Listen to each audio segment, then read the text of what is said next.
the beginning. They observed like a certain replication of the disease within a population at one rate in China, and then another rate in like Italy and some other races. And then when it finally jumped to the UK, they were so slow to realise that this rate was doubling. They could have looked at the data and saw it, but they were just late to it. I think that's true, isn't it? Well, WHO, the World Health Organization, was clearly labeling from almost day one that something serious was happening. And with that thought, they were therefore saying to governments across the world, look, if we don't act, and act very quickly, something terrible is going to happen. And the rich kids, they said, define terrible. And the scientists said, well, people en masse will be dying. This will affect economy. Hang on. Yeah. And the rich kids said, well, will rich kids be suffering? And the scientists said, no, it's only going to affect the poor and people who can't escape social repression, intense social communities, which is dominantly the poor live in close-knit communities where the rich can fuck off to the countryside, as always, by the way, in pandemics, and make sure they're never affected by it.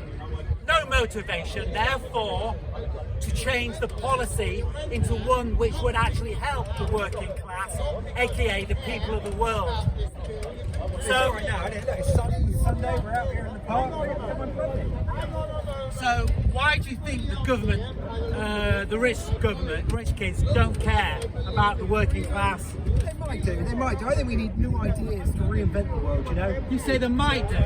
Yeah, I don't want to make an enemy. How have they displayed at any stage during this pandemic the word might be relevant in this particular sentence? Hello there, lovely you, looking grand and beautiful. If we look at old Bojo, he's worn tremendously. He must have been stressing over this perpetually for the whole time. Do you know he's now, and his mates, are now billionaires because of it? Not because of stopping it, but because exploiting, hi there, good to see you again, good to see you, exploiting the situation arose.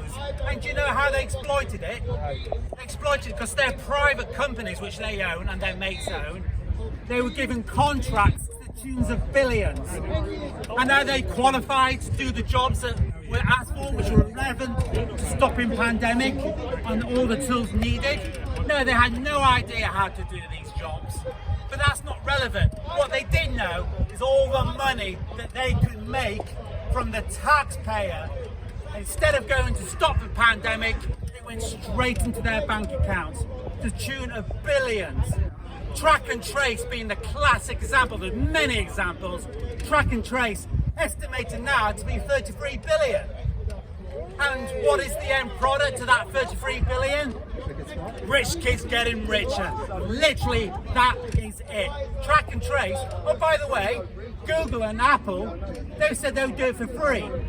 By the way, You've got to be careful with them, though. and you've got to be careful of people.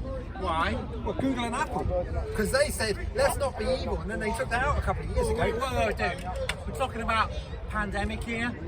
Yeah, you know. And we are talking about trying to stop that pandemic, and Apple and Google literally said we would make sure that track and trace is functioning and working. We can almost do it right away as well. But we might be walking right that's into a what we're talking technocracy. about here. Yeah, but we might be walking straight into a technocracy. Give more power to I'm not disputing that, but that's a topic